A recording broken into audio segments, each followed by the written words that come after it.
It was one of those suffocating summer nights where the air itself felt heavy.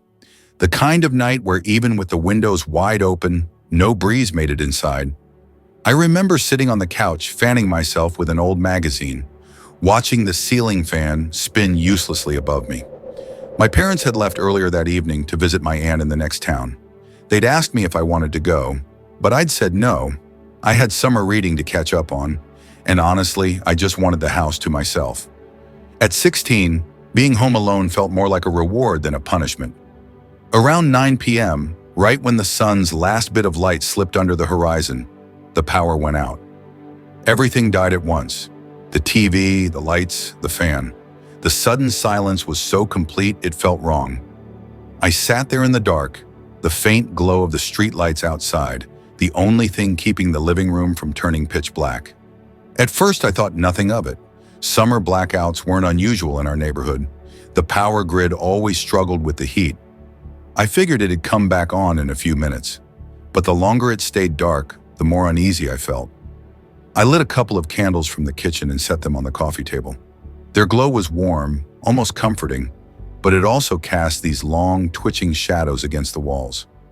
Every time the flame flickered, it looked like something was moving just out of sight. I told myself I was being paranoid. Still, I couldn't shake the feeling that the house, my house, didn't feel empty anymore. As the night dragged on, the silence grew unbearable. No hum of appliances, no background noise, nothing. Just my own heartbeat and the occasional creak of the wooden floor settling under the summer heat. That's when I heard it, a faint scrape against the back door. At first I thought it might be a tree branch swaying in the wind, but there was no wind. The air outside was dead still. I held my breath, straining to listen. The sound came again, slower this time, a dragging, deliberate scrape. I told myself it had to be an animal, a raccoon maybe, but the scrape didn't sound like claws. It sounded heavier, metal against wood. I grabbed my phone for light, but of course the battery was almost dead, down to 12%. I didn't want to waste it, so I put it back in my pocket and picked up one of the candles instead. Slowly, I made my way to the back of the house. Each step on the linoleum seemed too loud, echoing in the silence. When I reached the kitchen, I froze. The curtain over the back door window shifted, just slightly, like someone had brushed against it from outside. My mouth went dry. I stood there for what felt like forever, candle trembling in my hand, waiting for another sound. But the silence returned. Finally, I forced myself to turn the lock on the door, even though I was sure I'd locked it earlier. When I touched the bolt, my stomach dropped. It was already unlocked. I locked it, double-checked it, then backed away slowly, keeping my eyes fixed on that door. I retreated to the living room, blew out one of the candles to save it, and sat on the couch, hugging my knees to my chest. That's when I heard footsteps. Not outside, inside. Soft, deliberate steps from the hallway that led to the bedrooms. I froze, every muscle locking up. The hairs on my arms stood on end. I knew I should have run right then, bolted out the front door and straight to the neighbors. But I didn't. I just sat there, too terrified to move. The footsteps stopped. For a moment, the house went silent again, like it was holding its breath. Then I heard a whisper. Not words, just the sound of air moving, like someone breathing just a little too close to my ear. My survival instincts finally kicked in. I jumped up, knocking over the candle, and sprinted for the front door. My hands shook so badly I fumbled with the lock, but somehow I managed to wrench it open and stumble onto the porch. The night outside felt like freedom, but also worse, because from the corner of my eye I saw movement in the living room window, a shadow tall and human-shaped, retreating slowly into the dark of the house. I screamed for help, my voice breaking the silence of the neighborhood. Lights flicked on in a couple of nearby houses. My neighbor across the street opened his front door and shouted, asking if I was okay. By the time he hurried over, the shadow was gone. The police searched the house from top to bottom. They didn't find anything. No signs of forced entry, no footprints, nothing. They said maybe the heat or the stress of the blackout got to me. Maybe I imagined it. But here's the part that keeps me awake, even now. When I finally went back inside, I noticed the back door again. The lock was unlocked. And this time, I know for certain, I hadn't touched it since the police left. That was the night I stopped liking being home alone. And every summer since, when the power cuts out, I can't help but wonder if he's still out there, waiting for the dark. It was mid-July, and the nights were so hot I couldn't sleep. My room felt like an oven, the sheets sticking to me no matter how many times I flipped the pillow over to the cool side. Around midnight, I gave up entirely. I threw on some shorts, grabbed my earbuds, and decided to take a walk to clear my head. Summer nights in my town had a strange stillness to them. During the day, you'd hear kids riding bikes, lawnmowers buzzing, neighbors yelling across fences. But after dark, it was like the whole place went dead. Just crickets, the occasional dog barking in the distance, and the faint hum of a streetlight buzzing above. I walked the same route I always did, down past the park, across the small bridge over the creek, and looping back around. I'd done it dozens of times before, and nothing ever happened. It felt safe, familiar. But that night, something felt different. The streets were too quiet. Even the usual sound of frogs near the creek was gone. I tried to ignore it, slipping my earbuds in and putting on some music, but halfway down the block, I paused. There was someone ahead. At first, I thought it was just another late-night walker, a man standing at the edge of the bridge, leaning over the railing like he was staring down into the water. The streetlight behind him threw his whole body into shadow, so I couldn't make out his face. I slowed down, debating whether to turn back, but that felt silly. It was just a guy. I didn't want to look paranoid, so I kept walking. As I got closer, though, something about him set me on edge. He wasn't moving, not shifting, not scratching, not even adjusting his stance. He was perfectly still, head bowed, hands gripping the railing tight. I pulled my earbuds out. That's when I realized he wasn't leaning. He was facing the water, but his head was tilted slightly, like he was listening. I tried to pass quietly, keeping my eyes forward, pretending not to notice him. But just as I stepped onto the bridge, he spoke. "You shouldn't be out here." His voice was low, rough, like his throat was raw. I froze. My heart hammered so loud I was sure he could hear it. I managed a shaky laugh and muttered something like, "Yeah, it's late," before trying to keep walking. But he didn't let me pass. He turned his head toward me, and even though his face was still in shadow, I could feel his eyes on me. "You're not supposed to be out here." This time it wasn't advice. It was a warning.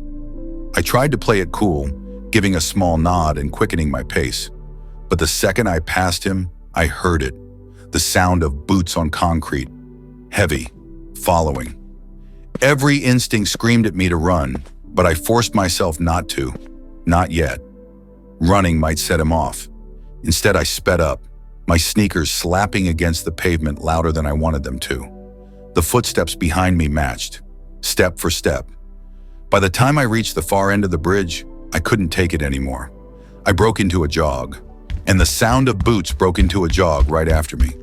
I cut left down a side street, praying it would lead me back toward the main road faster. My breath came in sharp bursts, lungs burning in the humid night air. I risked a glance back. He was there, not running full speed, not yelling, just jogging steadily, like he knew he'd catch me eventually. That terrified me more than if he'd been sprinting. He wasn't desperate. He was confident. I darted toward a cluster of houses, hoping to find someone awake, a porch light, anything. But every house was dark, every driveway empty. The whole street felt abandoned. Finally, I spotted a gas station at the end of the block, its fluorescent lights glowing like salvation. I sprinted toward it, my chest aching, every step feeling like I might collapse. I burst through the door, startling the bored-looking cashier behind the counter. I spun around, pointing frantically toward the street, but the man was gone. The bridge was empty. The street was empty, like he'd never been there at all. The cashier asked if I was okay, if I needed water, but I couldn't explain. How do you tell someone you're being followed when there's no proof? I stayed inside until my breathing slowed, then reluctantly walked home, sticking only to the brightest, busiest streets. That was 2 summers ago. I still take late-night walks sometimes, but I never cross that bridge anymore. And whenever I pass it during the day, I can't help but glance at the railing. Sometimes I wonder if he's still there, waiting for the next person who can't sleep. Every summer, my family rents a cabin up north for a week. It's supposed to be a tradition. Fishing, campfires, board games, the whole wholesome picture. But last year, that tradition changed forever. We booked a cabin by a small, isolated lake in late August. The kind of place where the water is so still it looks like glass, and the nearest store is 20 minutes away. No cell service, no Wi-Fi, just us in the woods. At first, it felt like paradise. My younger cousins splashed in the shallows, my uncles grilled burgers, and my aunt blasted old country songs from a dusty speaker. But when the sun went down, the whole atmosphere shifted. The air grew heavier. The lake, which looked so inviting by day, turned into a sheet of black glass. You couldn't see more than a few feet out, and beyond that, just pitch darkness swallowing everything. That first night, around 11 p.m., I stepped outside for some fresh air. The cicadas were buzzing, the fireflies glowing faintly over the grass. That's when I noticed it. Across the lake, a light. At first I thought it was another cabin, but we'd been told there were no other rentals nearby. And this wasn't steady like a porch light. It flickered. Dim, then bright, then gone. I called my uncle over. He squinted across the water, shrugged, and said maybe it was a lantern from someone fishing. But the thing was, it wasn't on the water. It was in the trees.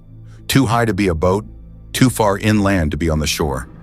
We tried to brush it off, but all through the night, the light blinked on and off, almost like it was signaling.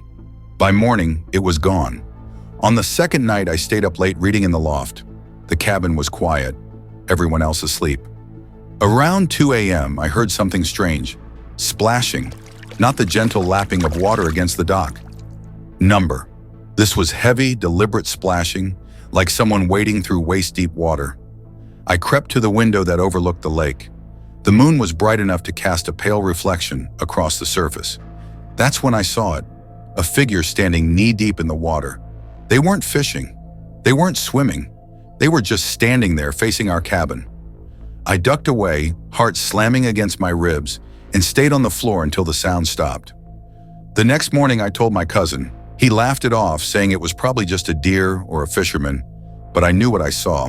That was no animal, and no sane person stands silently in a lake at 2 a.m. That night it got worse. We just finished roasting marshmallows by the fire pit when we heard something from the woods.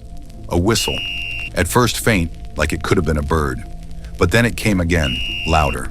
3 sharp notes, clear as day. My aunt joked that maybe it was someone calling their dog, but the dog never came, and the whistle never stopped. It circled the cabin.